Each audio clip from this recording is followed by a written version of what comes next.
This is exactly what I've been waiting for. This is exactly, I don't mean to sound like Cat Williams, but this is exactly what I've been waiting for. This is the domain, gas up like propane, gold up with gold chains, photo with new games. I'm from the world wide web, how I'm catching all these fucking vermin. Welcome, and no, I'm not doing that cringe Gregor intro for the third time in a row. In this third installment, I'll be going over Zen in a similar style to both my Lucio and Moira videos, but first I would just like to show some gratitude to everybody and anybody who liked my last Lucio video guide, since I've never had a like to dislike ratio reach 95% since August 2019. Without further ado, let's get on to the guide. Zen's primary fire is the blue balls. Oh, scary! These do 48 damage per shot with 20 in each clip. You can charge up Zen's blue balls to release them all in one burst, with Zen being able to hold a maximum of 5 orbs, taking half a second to charge each orb, one-shotting any squishy target. This, in my opinion, is the most lethal support weapon in the game barring ultimates, as they are the second fastest travelling projectiles in the support category behind Ana on scope shots, and he is the only support who can one-shot 200 HP characters. There isn't too much to using the blue balls, as it's mostly just common sense. One thing to note is that you do a surprising amount of shield break and you have the ability to duel DPS players, similar to how I did to this Genji twice on Junkertown.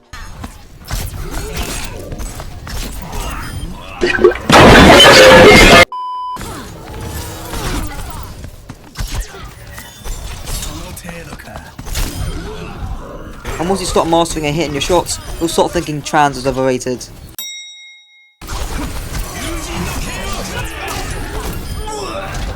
Using your O.R.L when turning corners to potentially one-shot mouse and keyboard Widowmaker players is definitely satisfying. Or to create a man advantage out of nowhere. Just something to keep in mind, there was a short recovery period of 0.65 seconds after using your O.R.L, which can be a liability, and Jane even mentioned it back when he was watching my montage. There's a lot of times where you're like right-clicking when you certainly don't have to. So like left-clicking is higher damage, and it also allows you to more finely control the actual like release of orbs. And then right-click also has like a recovery period where you've like launched the orbs out and then you need to recover and you can't like continue shooting. So right-clicking just based off of the audio cues, especially in 1v1s, can be pretty abusable. And you don't really want to do it unless you can like confirm kill somebody, especially when there's like corners involved and the opponent doesn't have to peek you. Right-clicking can be a liability. There is also some tech to help you maximize value from your orbs. The first is to weave in your Discord and Harmony orbs between your shots as an animation cancel, taken from Card Q's Zen tip for every hero.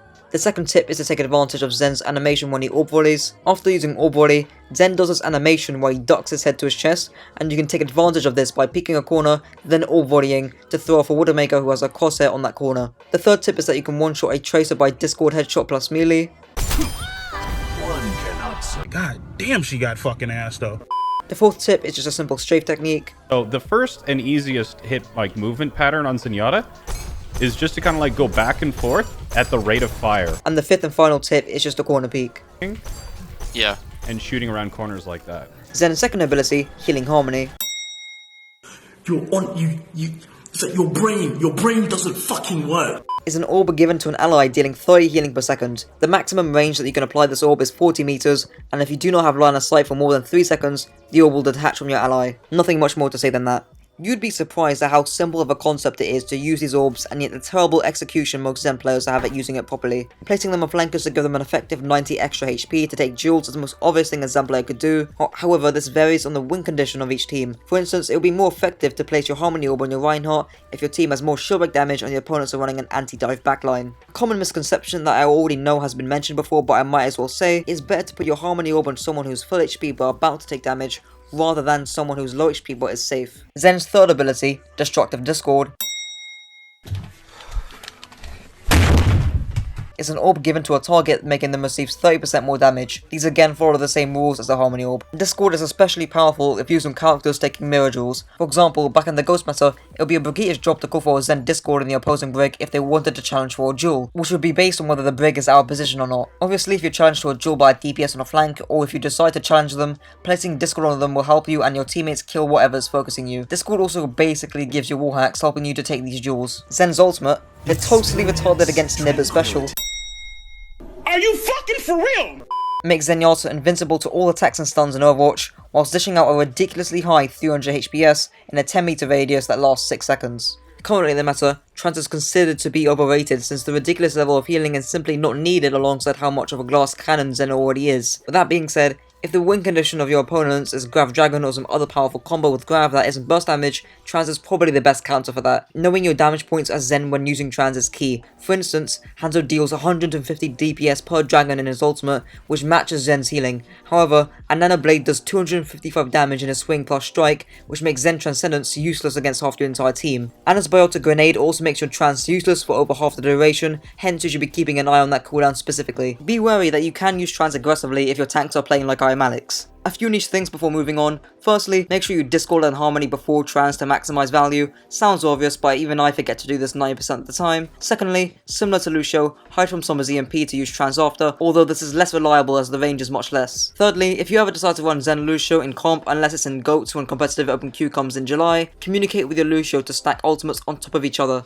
Fourthly, if your reactions and ping are good enough, you can react against the Reinhardt Shatter and tank his pin to prevent a teammate from dying. Fifthly, be aware that you are still prone to CC knockback effects, so if possible, stay away from ledges. Lastly, make sure to call out your discords, not just in general, but especially in T.R.A.N.S when your tanks can finally go apeshit for a flat 6 seconds. The penultimate and probably most important part of this video is positioning with Zen. I covered it with both Lucio and Moira, but since they have some form of mobility or invulnerability, it's not as key to their kit as Zen. The general rule of thumb that I use and I advise is H.R.C, which stands for health back, route of retreat or rotation, and cover. You ideally want all three, you'll probably get 2, and if you're getting 1 or less, you should consider switching. Great examples of this rule are on third point, Route 66 by the Lorry, Hollywood first point by Cafe, or first point Blizzard World high ground defense. These all have at least 2 of the H.R.C rule, and this alone should give you a massive advantage in taking duels. I'll cover 3 more advanced concepts: off angles, rotations, and line of sight. I've mentioned these in the past, but again, these are crucial to Zen, so I highly recommend you listen to these. When playing Zen, especially on attack, you want to be threatening a different angle to draw attention from the front line, similar to the Lucio clip from that guide I did, but unlike Lucio, you can actually one-shot someone as Zen. Here's a clip from a Jane VOD where a low master Zen player is praised for taking off angles on Rialto first point. Okay, Left flank. Yeah, Good, you got it.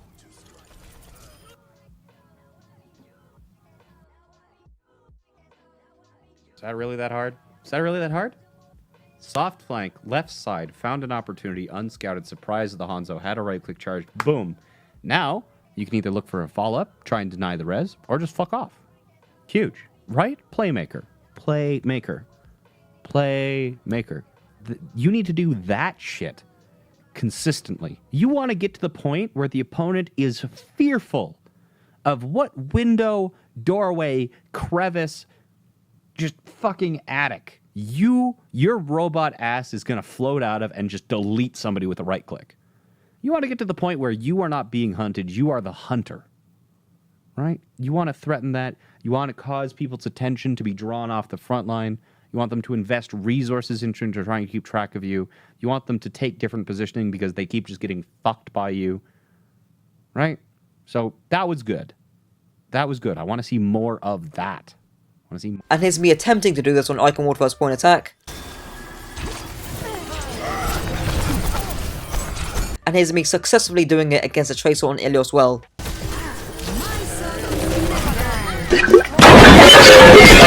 And finally, here's Crimzo from the Dallas Fuel, doing it against the Houston Outlaws in the main melee tournament yesterday. They're pushing in, Crimzo's capitalizing as well on the Ember side, gonna sneak up. When doing this, it goes without saying that you have to make sure you charge up the orbs in time and you only peek once as you were unscouted. If you miss your shots, like I did with the Icon Mode clip, you cannot peek again as the enemy team know you're scouted, but I still received value as I forced a Moira fade and I drew attention off the front line. The next concept is to do with rotations. This is when your whole team changes position based on numerous factors which I won't go through as they are hardly significant here. Zen having no mobility means that in between these rotations, he alongside Arno and Bat are very vulnerable, and mastering when to do these will push you past low master. Here's a clip of Raucus from the Houston Outlaws getting caught out in these rotations back in the Ghost meta, and OGE punishes Raucus' low HP. In this composition with this roster. Already Raucus taking so much damage to push forward. OG in the first swing! He takes him down. He finds first blood. That's going to be a breakup on the Dante's neck as well as Point going down. This was partly Moon's fault for not following the golden rule of Reinhardt, first one in, last one out, but clearer communication can fix this. Jane had also mentioned in this clip that the pathing of the rotations aren't the problem, but the timing of when you rotate is. So it wasn't the path of rotation, it was the timing of it. They pushed up, Yes. They went to the left side, and when I'm talking about this being dangerous here, and crossing this being dangerous here, It is only dangerous if there are people there. So there's two things that could have made this a lot better for your team. The first is scouting or recon, so seeing what they're running earlier. And then the second thing is, if you can communicate it, of course, call the fallback or whatnot. But if you see that they're running, especially a Lucio or something, you have no mobility, you don't have no vertical mobility, so you need to rotate to the safer locations earlier. The third and final main advanced concept is lines of sight. This will mainly matter when running Zen Ryan, and is especially important if you're going to be running GOATs in competitive open queue. I know I've used a lot of Jane clips, but I promise, this is the last one. And one of the benefits of coming into this area instead of crossing the bridge is that this will give Shaz on the Zenyatta longer straight sight lines. The idea behind having this attack point from the Zenyatta goats is if you can get your Reinhardt to come in here and then turn this corner, you can rotate your backline to go behind the Zenyatta, and now you have really, really straight sight lines where the Zenyatta can get a lot more value. So if you were to cross the bridge instead, and the opponent was playing around this area, if you've got your Reinhardt here, your Zenyatta is going to be back here, and he can see this angle. If their Reinhardt's using this corner, and their Ana is holding right back here, the Ana can apply value to the front line, but the Zenyatta gets most value when they can see both front lines, and they want a straight line through both teams. One of the reasonings behind whether you can choose to fight at corners or in straight lines. So whenever you're playing Zenyatta, with the lack of heals, you need to try and force fights to happen in linear trajectories, whereas if you're going against something with Zenyatta, or like Zenyatta McCree, you want to fight around corners. So if China held a little bit farther back, then if Fraggy on the Reinhardt wanted to go contest him, he would have to turn this corner, which would remove him from the L.O.S. of his backline. The final bit of the video is on backline synergies with Zen, which I'll quickly brush through. Ana Zen is the ultimate glass cannon. Since there is no AoE healing, the healing is very inconsistent, and make sure to appeal for each other, as the best way of defeating Ana Zen is to apply pressure to them. If you run Zen Lucio, make sure it's a ball based comp and each DPS is somewhat self-sufficient. Zen Bap can be used for poke based double shield comps. Zen Mercy is fitted to dive comps with a Farah or an Echo. Zen Moira provides high damage and high healing, but if you get dove upon, you'll most likely receive no help. Zen Brig is only recommended at the highest levels, since managing your healing resource is the key to having your tank survive. Well, that's all for the Zen guide. If you enjoyed, don't forget to subscribe, comment and like, and if this video helped to raise your IQ, make sure to share it with your friends to also raise theirs. Until next time. Fuck you, big boy with that big broom. Big boy how I come through. Big boy with that brand new, cause I'm killing it.